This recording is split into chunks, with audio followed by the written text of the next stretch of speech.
Hi all. ഇപ്പോൾ electrical ഉദ്യോഗാർത്ഥികൾ കാത്തിരിക്കുന്ന ഒരു നോട്ടിഫിക്കേഷനാണ് KSEB സബ് എഞ്ചിനീയർ നോട്ടിഫിക്കേഷൻ എന്ന് പറയുന്നത്. അപ്പോൾ ഈ സബ് എഞ്ചിനീയർ നോട്ടിഫിക്കേഷൻ ഉടൻ വരും. കാരണം നമുക്കറിയാം ലാസ്റ്റ് നോട്ടിഫിക്കേഷൻ വന്നത് 2021 അതിൻ്റെ റാങ്ക് ലിസ്റ്റ് നിലവിൽ വന്നത് 2023 ഇതുവരെ ഏകദേശം 700ഓളം അഡ്വൈസസ് പോയിട്ടുള്ള ഒരു പോസ്റ്റാണ് KSEB സബ് എഞ്ചിനീയർ എന്ന് പറയുന്നത്.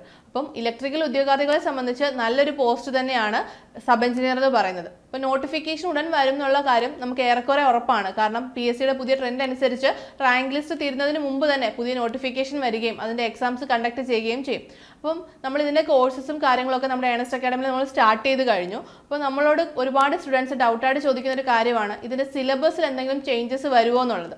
അതുകൊണ്ട് നേരത്തെ പ്രിപ്പറേഷൻസ് സ്റ്റാർട്ട് ചെയ്ത് കഴിഞ്ഞാൽ അത് സിലബസിൽ മാറ്റം ഉണ്ടാകുമ്പോൾ അത് ബുദ്ധിമുട്ടാകില്ല എന്നുള്ള രീതിയിൽ നമ്മളോട് ഒരുപാട് സ്റ്റുഡൻസ് ഡൗട്ട് ചോദിച്ചിരുന്നു. അപ്പോൾ നമ്മൾ ഈ വീഡിയോയിൽ സിലബസിൽ എന്തെങ്കിലും മാറ്റങ്ങൾ ഉണ്ടാകുമോ എന്നുള്ളൊരു കാര്യമാണ് ഡിസ്കസ് ചെയ്യുന്നത്. അപ്പോൾ നമ്മൾ സബ് എഞ്ചിനീയറിൻ്റെ പ്രീവിയസ് ഇയറിലെ സിലബസ് നമ്മൾ നോക്കുകയാണെങ്കിൽ നമുക്കറിയാം module 1 fundamental laws and electric circuits അതിൽ റിലേറ്റ് ചെയ്ത് കുറച്ച് ടോപ്പിക്സ് വരുന്നുണ്ട്. പിന്നീട് വരുന്നതാണ് network theorem in DC circuits, പിന്നീട് concept of power and energy, പിന്നീട് ഇലക്ട്രോസ്റ്റാറ്റിക്സ് ആൻഡ് ഇലക്ട്രോ മാഗ്നറ്റിസം, അതേപോലെ electrical measuring instruments, electrical engineering material, പിന്നീട് module 2 power definition equations for the 3 phase and single phase, പിന്നെ അത് relate ചെയ്ത് വരുന്ന കുറച്ച് topics ഉണ്ട്. പിന്നീട് ട്രാൻസ്മിഷൻ ലൈൻസ്, പിന്നീട് റിലേസ് ആൻഡ് സർക്യൂട്ട് ബ്രേക്കേഴ്സ്, അതേപോലെ ലോസ് ഓഫ് ഇലക്ട്രോളിസിസ്, അതേപോലെ conventional and non conventional energy sources, പിന്നീട് module 3 measuring instruments, type of wires, module 4 DC generators and motors, transformers. നമ്മൾ നോക്കുകയാണെങ്കിൽ ഒരു കോമൺ ഇലക്ട്രിക്കൽ എക്സാമിന് വരുന്ന ഒട്ടുമിക്ക ടോപ്പിക്സുകളും ഇതിലുണ്ട്. അതായത് ഒരു ഇലക്ട്രിക്കൽ എക്സാമിനെ സംബന്ധിച്ച് ആവശ്യമായ കുറേ ടോപ്പിക്സുകളുണ്ട്. ഇപ്പം ഫണ്ടമെന്റൽസ് ഇല്ലാതെ ഒരു എക്സാംസ് നടക്കില്ല, അതേപോലെ മോട്ടോഴ്സിനെ പറ്റിയുള്ള ക്വസ്റ്റ്യൻസ് ഇല്ലാതെ ഒരു എക്സാമും വരില്ല, പവർ സിസ്റ്റം റിലേറ്റ് ചെയ്തിട്ടുള്ള ക്വസ്റ്റ്യൻസ് ഉണ്ടാവും. അങ്ങനെ നമുക്ക് ഒട്ടുമിക്ക ഇലക്ട്രിക്കൽ എക്സാംസിനും വരുന്ന ഒരു സെറ്റ് ഓഫ് പോർഷൻസ് ഉണ്ട്. അതായത് ഒരു 95% നമുക്ക് പ്രീവിയസ് ഇയറിലെ സിലബസ് തന്നെയായിരിക്കും പുതിയ സബ് എഞ്ചിനീയർ നോട്ടിഫിക്കേഷൻ വരുമ്പോഴുള്ള സിലബസ് എന്ന് പറയുന്നത്.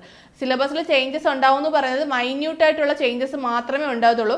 ചിലപ്പോൾ ചില ടോപ്പിക്സുകൾ എടുത്ത് മാറ്റാം, അല്ലെങ്കിൽ ചില ടോപ്പിക്സുകൾ ആഡ് ആവാം. പക്ഷേ ഒരു 95%ഉം സെയിം സിലബസ് തന്നെയായിരിക്കും വരിക എന്നുള്ളത്.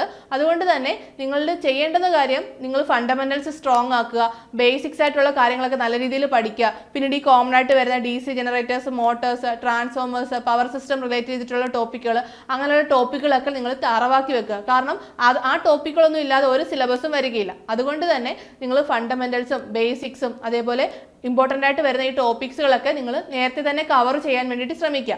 പിന്നീട് നോട്ടിഫിക്കേഷൻ വരുന്ന ടൈമിൽ അല്ലെങ്കിൽ പുതിയ സിലബസ് വരുന്ന ടൈമിൽ അഡീഷണൽ ആയിട്ട് എന്തെങ്കിലും ആഡ് ചെയ്തിട്ടുണ്ടെങ്കിൽ നിങ്ങൾക്ക് ആ ടൈം പിന്നീടുള്ള പുതിയ ടോപ്പിക്ക് പഠിക്കാനായിട്ട് മാറ്റിവെക്കാം. അപ്പം ഇത്രയും വാസ്റ്റ് ആയിട്ടുള്ളൊരു സിലബസ് നോട്ടിഫിക്കേഷൻ വന്ന് സിലബസും വന്നിട്ട് പഠിക്കാൻ ഇരുന്ന് കഴിഞ്ഞാൽ നിങ്ങൾക്ക് കംപ്ലീറ്റ് ചെയ്യാൻ സാധിക്കില്ല, സിലബസ് നിങ്ങൾക്ക് കംപ്ലീറ്റ് ആക്കാൻ സാധിക്കില്ല. അതുകൊണ്ട് തന്നെ നമുക്കറിയാം സിലബസിൽ വലിയ ചേഞ്ചസും കാര്യങ്ങളൊന്നും വരത്തില്ല. കാരണം മൈന്യൂട്ടായിട്ടുള്ള ചെറിയ ചേഞ്ചസ് ആയിരിക്കും വരിക.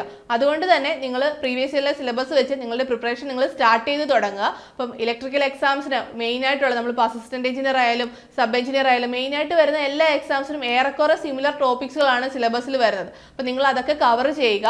അപ്പം സിലബസിൽ മാറ്റം ഉണ്ടാകുമോ, സിലബസിലെ മാറ്റം അറിഞ്ഞിട്ട് പഠിക്കാനിരിക്കുന്നത് മണ്ടത്തരമായിപ്പോകും. കാരണം PSCയുടെ ട്രെൻഡ് അനുസരിച്ച് നോട്ടിഫിക്കേഷൻ വന്ന് ഒരു 3 മാസം അല്ലെങ്കിൽ ഒരു 4 മാസത്തിനുള്ളിൽ തന്നെ ഇപ്പോൾ എക്സാംസ് കണ്ടക്ട് ചെയ്യുന്നുണ്ട്. അതുകൊണ്ട് തന്നെ നിങ്ങൾക്ക് പ്രിപ്പറേഷനുള്ളൊരു ടൈം എന്ന് പറയുന്നത് വളരെ കുറവായിരിക്കും. നോട്ടിഫിക്കേഷൻ വരുമ്പോൾ ഏറെക്കുറെ ഉറപ്പായ ഒരു പോസ്റ്റാണ് സബ് എഞ്ചിനീയർ എന്ന് പറയുന്നത്. അതുകൊണ്ട് തന്നെ നിങ്ങളുടെ പ്രിപ്പറേഷൻ സ്റ്റാർട്ട് ചെയ്യേണ്ട ടൈം ഇത് തന്നെയാണ്. നമ്മുടെ ഏണസ്റ്റ് അക്കാഡമിയിൽ സബ് എഞ്ചിനീയർ ആയിട്ടുള്ള കോഴ്സസ് നമ്മൾ സ്റ്റാർട്ട് ചെയ്ത് കഴിഞ്ഞു. അപ്പോൾ നിങ്ങൾക്ക് നമ്മുടെ കോഴ്സസിനെ കുറിച്ചുള്ള കൂടുതൽ ഡീറ്റെയിൽസ് അറിയാനും നമ്മുടെ കോഴ്സ് ജോയിൻ ചെയ്യുന്നതിനുമായിട്ട് താഴെ കാണുന്ന ഗൂഗിൾ ഫോം ഫില്ല് ചെയ്യാവുന്നതാണ്. അപ്പോൾ എല്ലാവർക്കും ഓൾ ദ ബെസ്റ്റ്.